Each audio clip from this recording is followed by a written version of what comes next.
cominciamo questo cammino, vescovo e popolo, questo cammino della Chiesa di Roma, che è quella che presiede nella carità a tutte le chiese. Este camino, un cammino di fratellanza, el obispo y el pueblo de este camino de la Iglesia de Roma que presido. Preghiamo.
Annuncio vobis gaudium magnum, habemus papam.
C'era uno con la maglietta di San Lorenzo, no? E guidava, io l'ho guardato.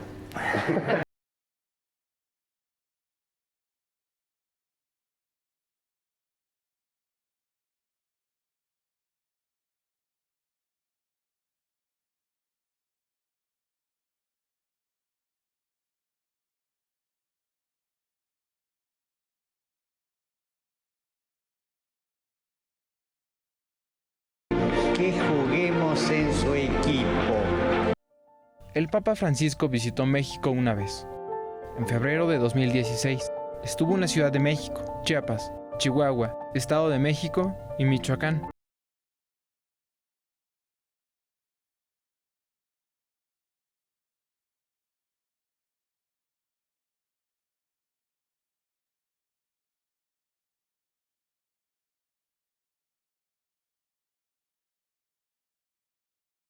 Parece que es muy valioso. Bueno, pues este es un rosario que el Papa le mandó a mi mamá. Que el Papa le mandó. ¿Cómo se llama esto? Ah, ya. Ahí está.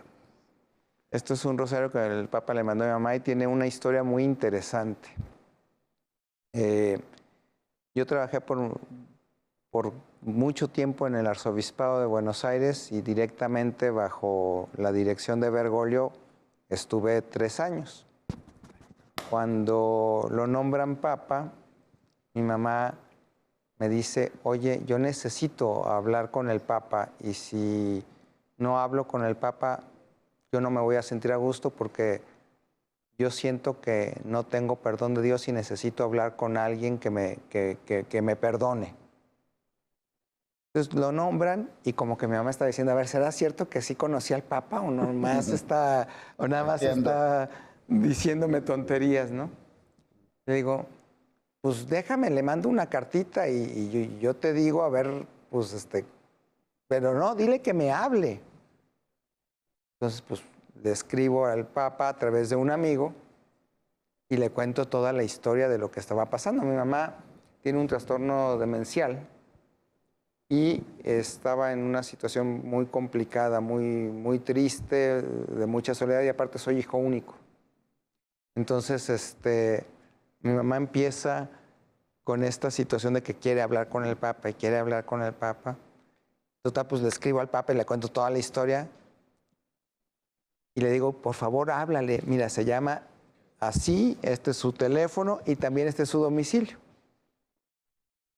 Entonces, de repente, pues mi mamá ya medio perdida, pues decía, pues quién sabe si el día que le hable el Papa va a entender que es el Papa, ¿verdad?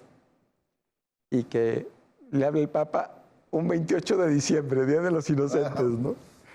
Le abre el Papa y inmediatamente reconoció la voz y supo que era el Papa.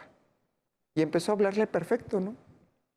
Y de repente, ya casi cuando iban a colgar, le dice, oiga, fíjese que yo tengo problemas de memoria. ¿No me lo puede escribir?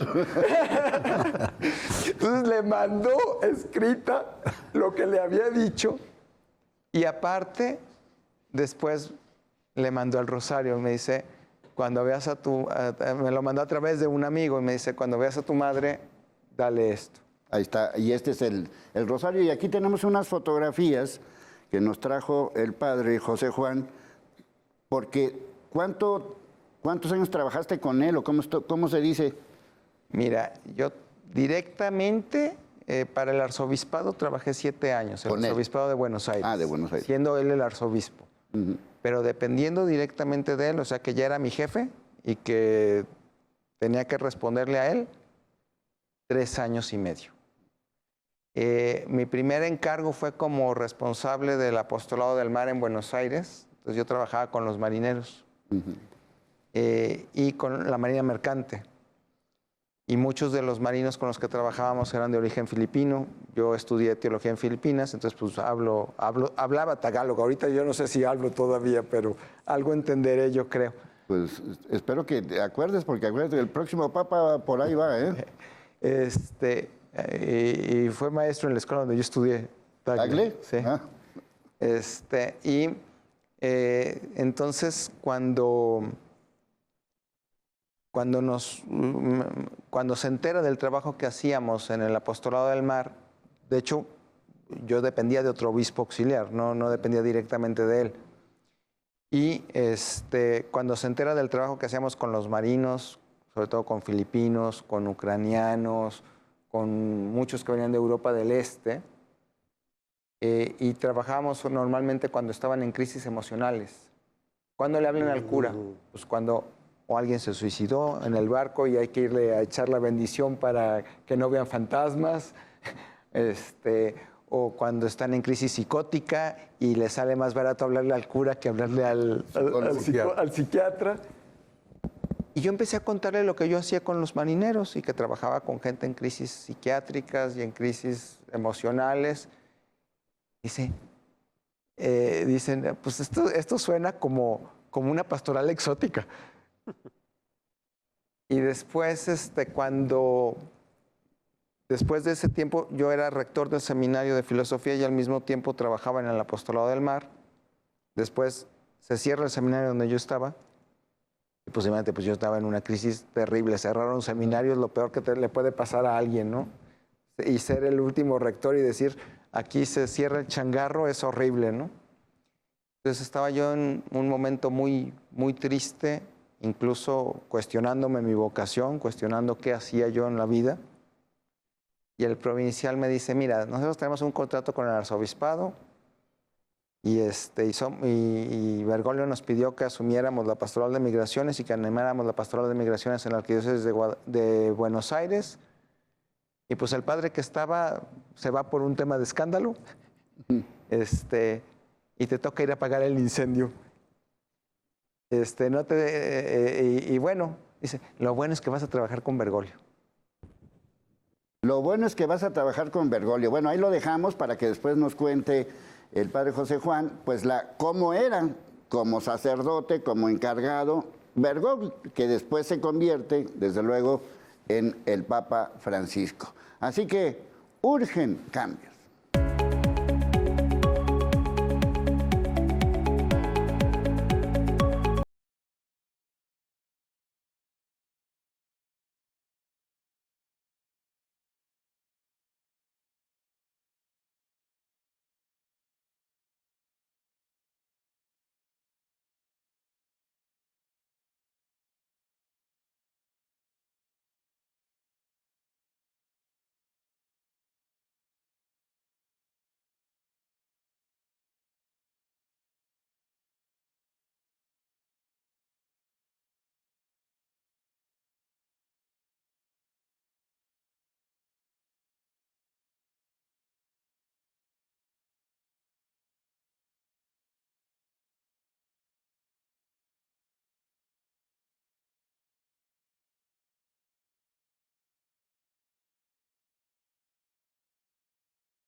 Años para un obispo de Roma no son muchísimos, pero sí son bastantes o suficientes para que hablemos de un legado en sentido amplio.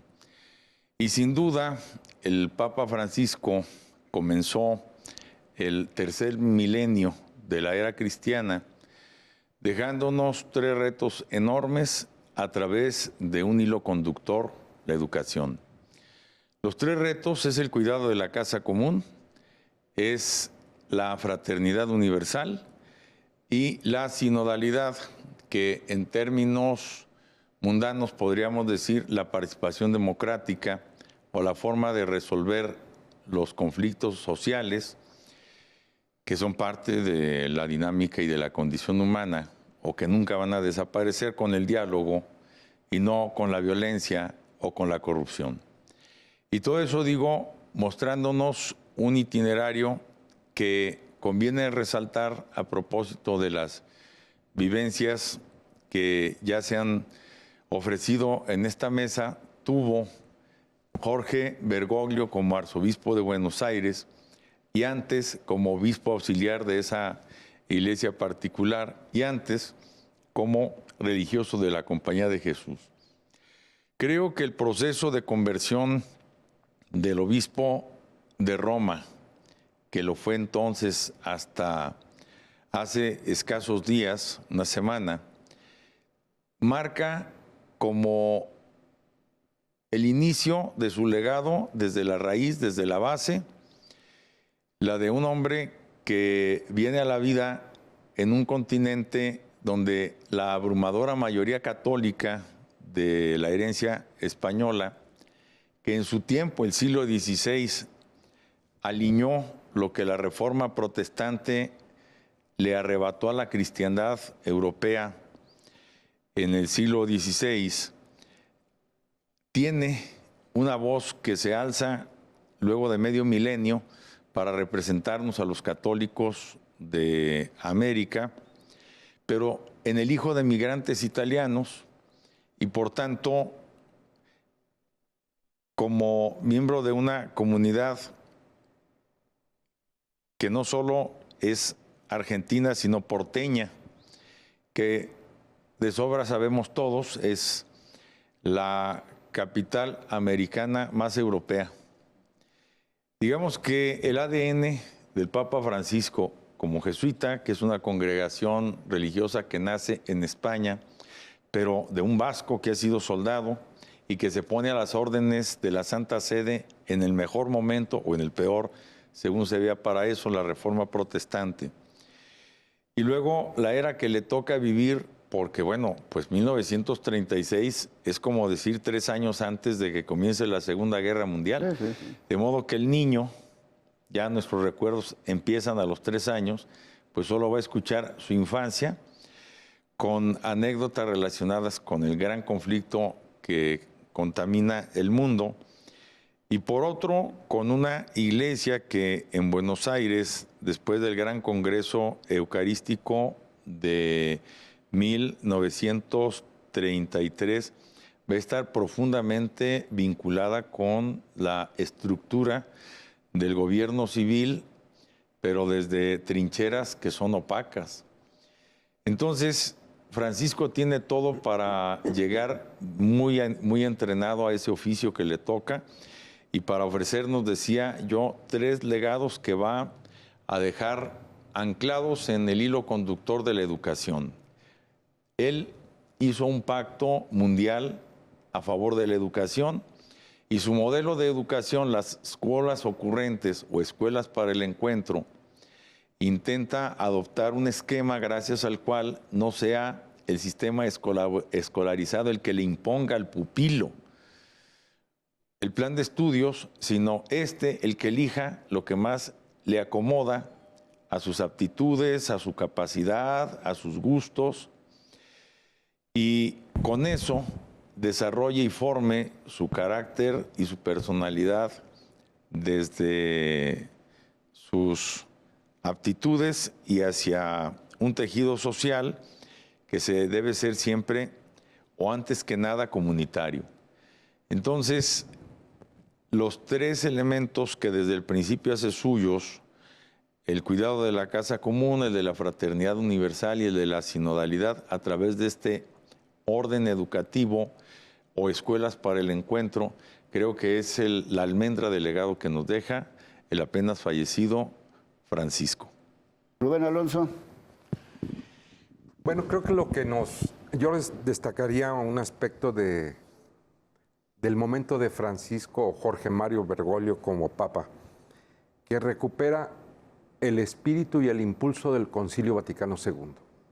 En particular, la eclesiología, es decir, la manera como se vio la Iglesia y se relanzó la Iglesia a partir del Concilio Vaticano II, y que a él le toca ese momento incluso en su formación de transición, como la mayoría de los cardenales que participarán, les tocó esa transición de la Iglesia de los años 60.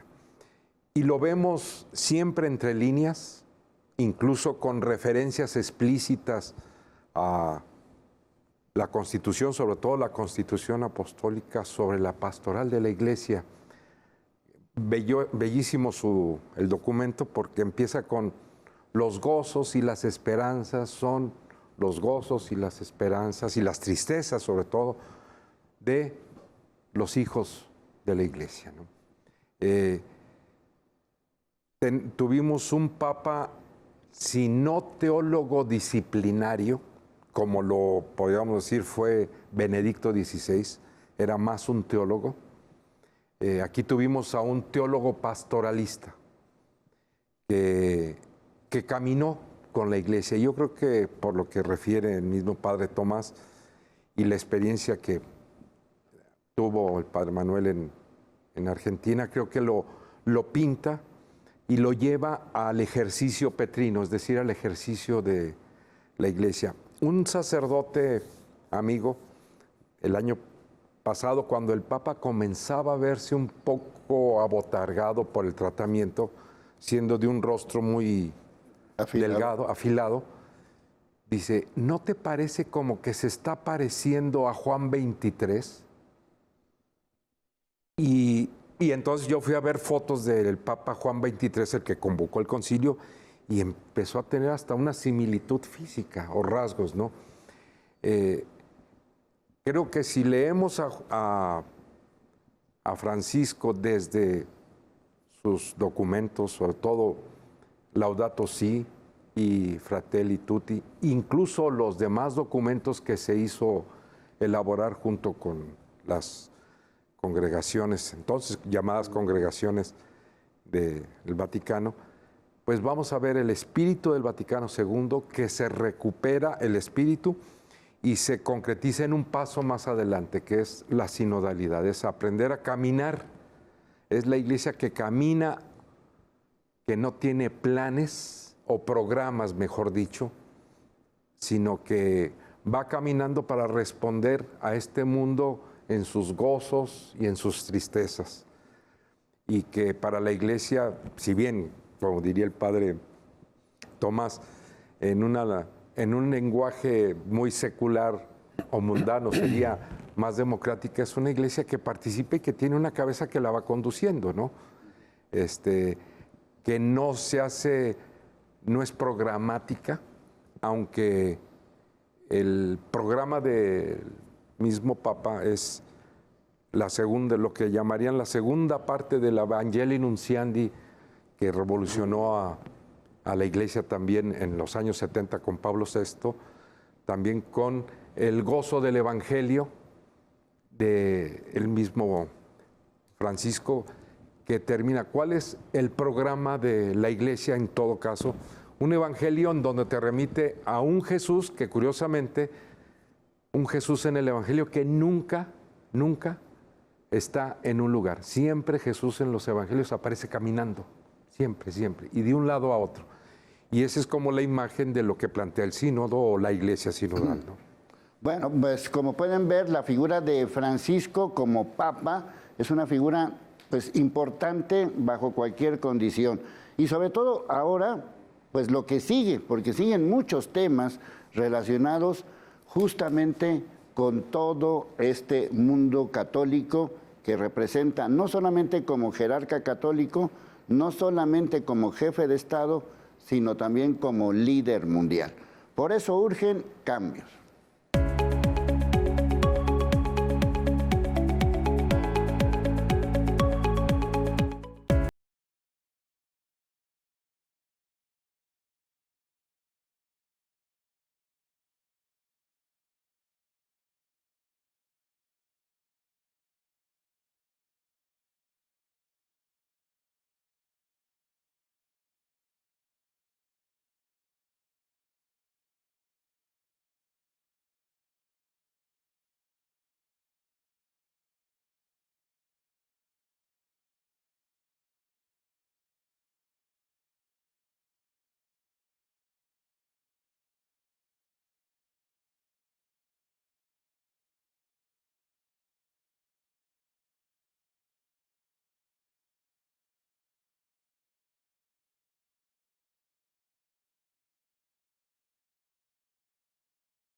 Así, la siguiente etapa. Esa siguiente etapa, ¿cómo la podemos calificar? O sea, el Papa Francisco, ¿qué representó y qué necesitaría, en este caso, una nueva representación papal? Porque, pues ya sabes, siempre se dice que los conservadores, que los de acá, que los de allá. ¿Cómo podemos entender todo este proceso ahora? La experiencia que yo he tenido como sacerdote, y desde niño, cuando empecé a ver las imágenes de los papas, me recuerdo a Pablo VI, luego a Juan Pablo I, Juan Pablo II, que marcó una etapa muy larga. Marcó a todos. Y que fue el que me motivó a mí a entrar al seminario.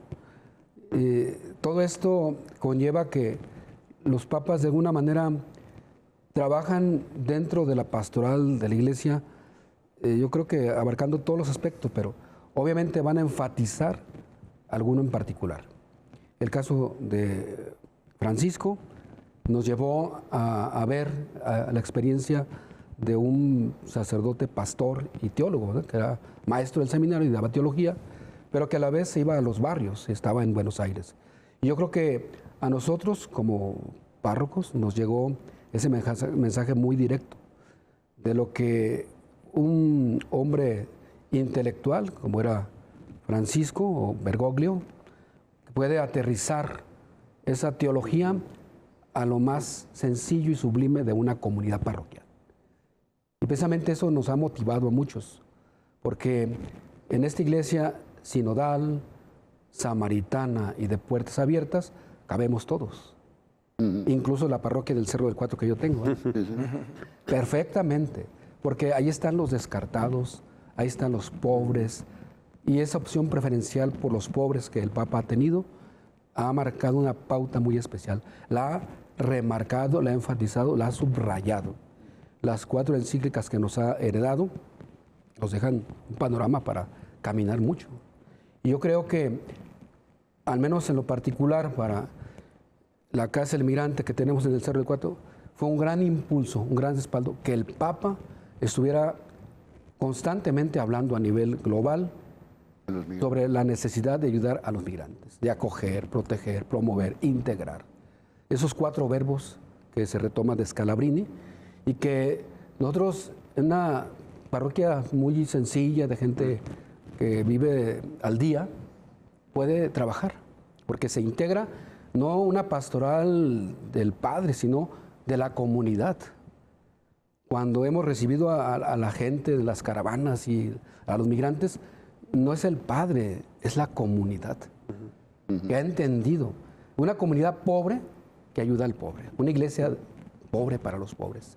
Entonces, yo creo ahora que lo que va a venir, pues el Espíritu Santo, primero que nada, tenemos que confiar, hacer nuestra oración para que este cónclave que se va a realizar dé el fruto de lo que necesita la iglesia actualmente a nivel global.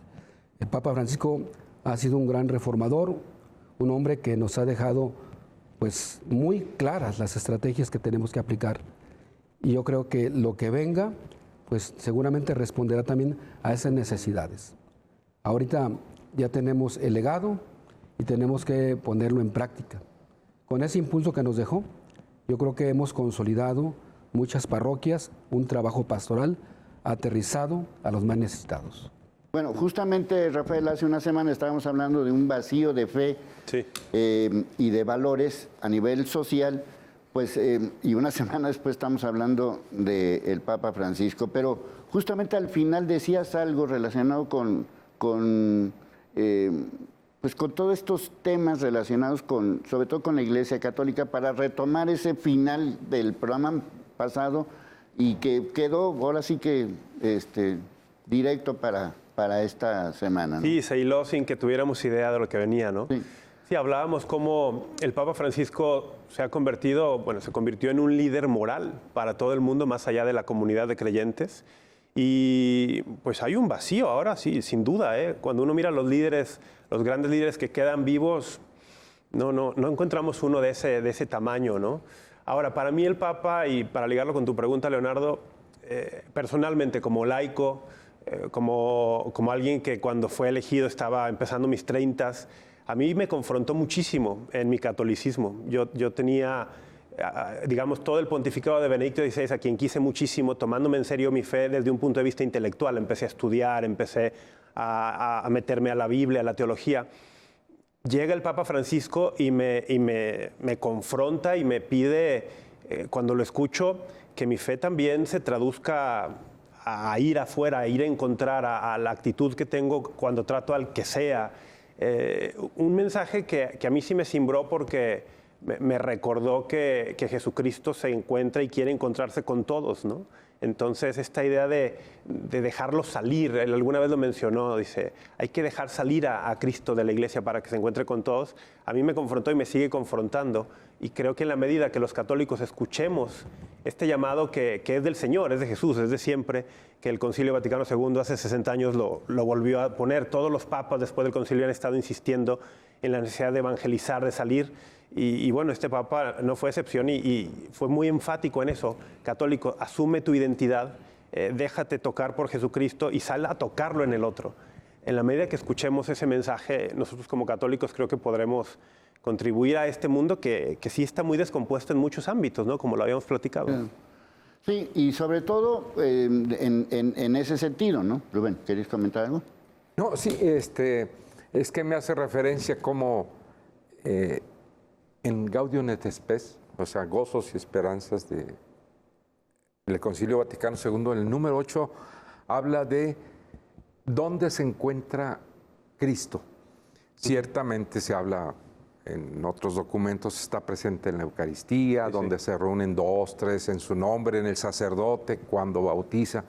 Pero hay una parte ahí que creo que es clave y está en el que sufre y en el pobre. Ahí está Cristo.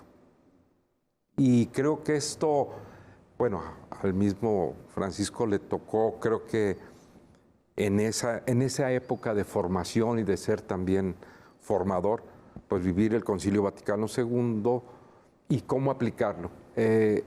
Y más desde América Latina, hay que verlo también desde un latinoamericano, ¿no?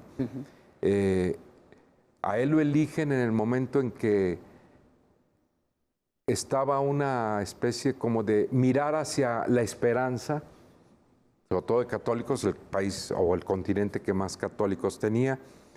Hoy parece que se quiere, desde Juan Pablo II, se insistía mucho, y también el mismo Francisco, pasando por Benedicto, el recuperar la identidad cristiana de Europa, que le dio identidad a Europa, pero también tenemos una iglesia en Asia, emergente, con la que más crece en vocaciones, en católicos. Entonces, pues nos pone también en una ruta que, bueno, terminó el pontificado de Francisco, deja un legado con un impulso, y pues hoy estamos ante elegir un sucesor de Pedro, que no necesariamente es continuar o única o exclusivamente el legado de Francisco, sino darle continuidad e imprimirle una respuesta al mundo hoy y a la iglesia hoy en función de mañana. ¿Verdad? Bueno, como pueden ver, lo que urgen también son cambios.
Nos hacíamos una broma, ¿no? De que hay un estado de gracia, ¿no? La gracia está. Bergoglio es el mismo. O sea, Bergoglio y Francisco son el mismo. Pero Bergoglio, cuando era cardenal de Buenos Aires, muchas veces tenía ciática. Entonces, muchas veces le costaba trabajo caminar. Me acuerdo de una ocasión íbamos a misa y se quedó trabado, ¿no? Me dice, jálame la pata, jálame la pata, jálame la pata. Él ya estaba pensando en el retiro.